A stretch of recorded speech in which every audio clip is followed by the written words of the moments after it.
Hello everyone, इस video में हम RTE एक्ट 2009 डिस्कस करने वाले हैं। First you have to write up the introduction part. So education is the foundation of a strong nation. Education is very important for everyone, right.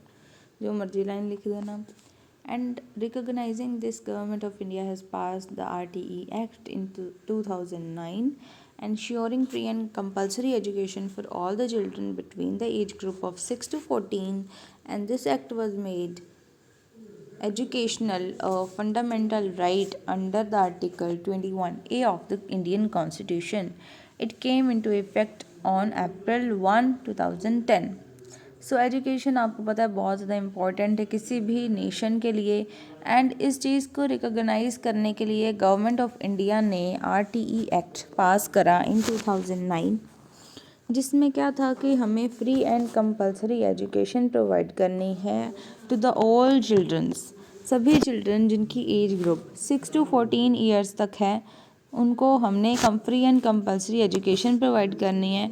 And ये जो act था वो fundamental right में लिखा हुआ है under the article 21A।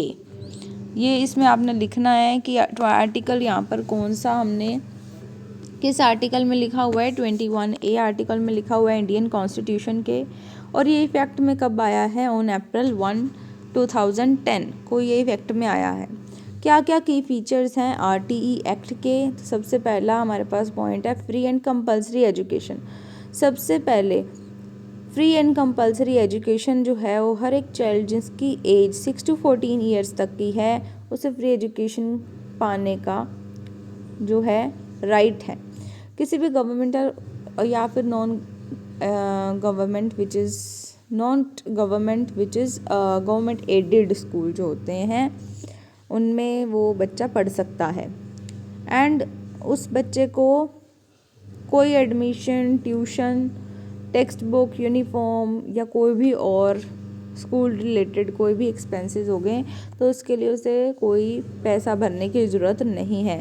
Government is responsible for ensuring every child attends school. Government responsible होगी कि उस बच्चे ने एडमिशन तो करवा ली है पर वो रोज़ स्कूल आए।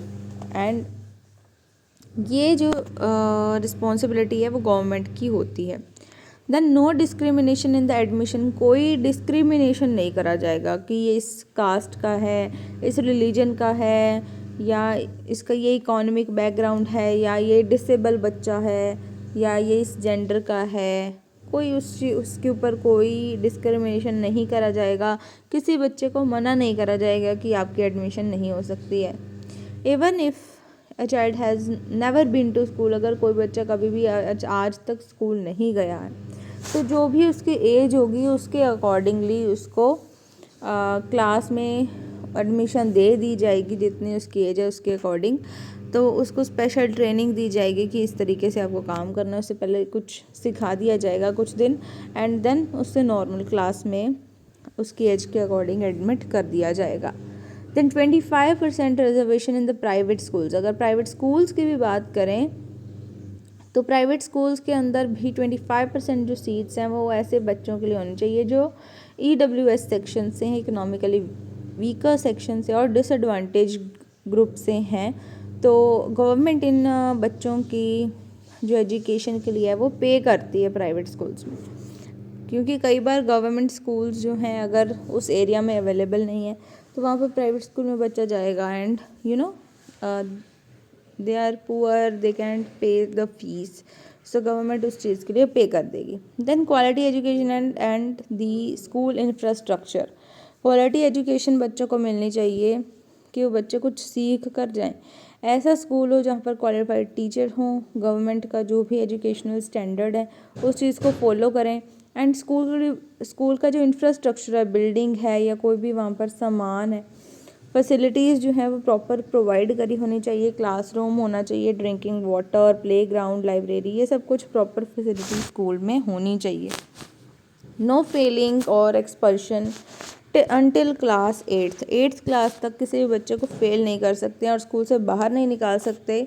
स्कूल्स जो हैं उन्हें CCE कंटिन्यूअस कंप्रेहेंसिव इवैल्यूएशन ठीक है, इस चीज़ को यूज़ करना है और बच्चों को पढ़ाना है। Ban on physical punishment and harassment, किसी बच्चे को आप फिज़िकली पनिश नहीं कर सकते, मेंटली हरास नहीं कर सकते हैं। ऐसा एनवायरनमेंट क्रिएट करना है स्कूल का कि उस चीज़ से बच्चा फ्रेंडली हो एंड लर्निंग एनवायरनमेंट आपका हो। एंड क्या इसकी इम्पोर्टेंस है, आप इसमें लिख सकते हैं लिटरेसी रेट बढ़ाएं। जब से ये इम्प्लीमेंट करा गया है तब से ज़्यादा बच्चे स्कूल जाने लगे हैं और उनका लिटरेसी रेट बढ़ गया है।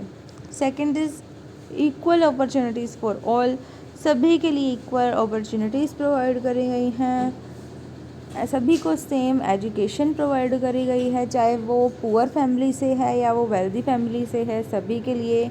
Deduction in child labour and drop out rates, child labour का कंसेप्ट कम हो गया है क्योंकि अब बच्चे स्कूल जा रहे हैं एंड अब चाइल्ड लेबरर्स वाला कंसेप्ट जो है काफ़ी ज़्यादा कम हो गया है एंड बच्चे अब स्कूल जाते भी हैं, उनके अटेंडेंस काफ़ी हद तक पूरी होती है, बीच में कोर्स को नहीं छोड़ते हैं। क्या क्या चैलेंजेस आए इस RTE एक्ट को इम्प्लीमेंट करने के लिए? सबसे पहला पॉइंट है lack of proper school infrastructure. पहले गवर्नमेंट स्कूल जो थे उनके पास बेसिक फैसिलिटीज़ नहीं थी, जैसे कि क्लासरूम, ड्रिंकिंग वाटर, टॉयलेट्स, ये सब चीज़ें ना होने की वजह से बच्चे स्कूल नहीं जाते थे। तो ये इस चीज़ को सही करा गया, पहले तो स्कूल इंफ्रास्ट्रक्चर बनाया गया। एंड देन है poor implementation of the 25% reservation. And ये तो चीज़ थी कि गवर्नमेंट स्कूल में बिल्डिंग ही नहीं थी, टीचर ही नहीं थे, वो सब कुछ पूरा किया गया। एंड फिर जो 25% रिजर्वेशन प्राइवेट स्कूल्स में करी गई थी कि उसमें जो है जो EWS सेक्शन के और डिसएडवांटेज ग्रुप के बच्चे हैं उनको एडमिट करा जाएगा, पर कुछ जो प्राइवेट स्कूल्स थे वो इन पुअर बच्चों को अवॉइड करते थे कि हम इन्हें नहीं देंगे एडमिशन। तो नेक्स्ट हमारे पास पॉइंट है high drop out rate in some areas. तो इतनी ज़्यादा पॉवर्टी होने की वजह से, फैमिली इश्यूज़ की वजह से बच्चे जो है स्टडी में उनका इंटरेस्ट कम हो रहा था एंड बच्चे बीच में ही कोर्स छोड़ रहे थे एंड ये चैलेंजेस आए थे। इसके लिए क्या क्या स्टेप्स लिए गए इसको इम्प्लीमेंट करने के लिए? स्कूल का इंफ्रास्ट्रक्चर सही करा गया, तो बहुत सारे गवर्नमेंट प्रोग्राम्स जो हैं वो लॉन्च हुए, विच इज़ समग्र शिक्षा अभियान। इससे स्कूल की बिल्डिंग और उसकी फैसिलिटीज़ पर ध्यान दिया गया। देन टीचर ट्रेनिंग प्रोग्राम्स, बहुत सारे अलग अलग प्रोग्राम्स टीचर्स को ट्रेन करने के लिए कंडक्ट करवाए गए ताकि वो मॉडर्न मेथड से बच्चों को पढ़ा पाएँ। और नेक्स्ट है हमारे पास mid day meal scheme. Mid day meal scheme में आपको पता ही है कि बच्चों को फ्री लंच प्रोवाइड करा जाता है, जिसके क्या है कि कई बच्चे तो इस बहाने आते हैं, खाना खाने के बहाने, एंड उस वे में उनकी अटेंडेंस तो पूरी हो ही जाती है, पर वो कुछ ना कुछ स्कूल आते हैं तो सीख के तो जरूर जाते ही हैं और एजुकेशन उन्हें मिलती है। नेक्स्ट इसके लास्ट में आप लिखेंगे कंक्लूज़न। कंक्लूज़न में आप लिखेंगे RTE एक्ट 2009 ये एक ऐसा स्टेप है जो कि universal education in India achieve करने के लिए बच्चों को प्रोवाइड करा गया है बाय द गवर्नमेंट। इससे बहुत सारे मिलियंस ऑफ जो बच्चे हैं उन्हें एजुकेशन एक्सेस करने का मौका मिला है, वो फ्री एंड क्वालिटी एजुकेशन ले सकते हैं।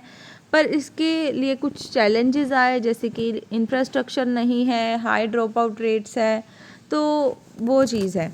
पर फिर इसे इम्प्लीमेंट करने की कोशिश करी गई, उस टीचर्स को ट्रेन करा गया, बेटर पॉलिसीज़ आई एंड बच्चों को अवेयर किया गया, पेरेंट्स को इस चीज़ के बारे में अवेयर किया गया, मिड डे मील स्कीम आई एंड इस एक्ट की वजह से जो है बच्चों को काफ़ी उनके लिए ये चीज़ करी गई कि RTE एक्ट से बच्चों का फ्यूचर जो है वो ब्राइट करा गया इंडिया के। तो this was the right to education act 2009। तो इसको आपने अगर 10 मार्क्स में आपको क्वेश्चन आता है ETT में, तो आपको ये 5 पेजेस में मिनिमम लिखना होगा। इसे आप और स्प्रेड करके भी लिख सकते हैं। यही पॉइंट्स थे जिसे हमने कवर करना था। अगर आपको वीडियो अच्छी लगी हो, इस वीडियो को लाइक कर दीजिएगा एंड मेरे चैनल को सब्सक्राइब कर दीजिएगा। Thank you very much. Have a nice day.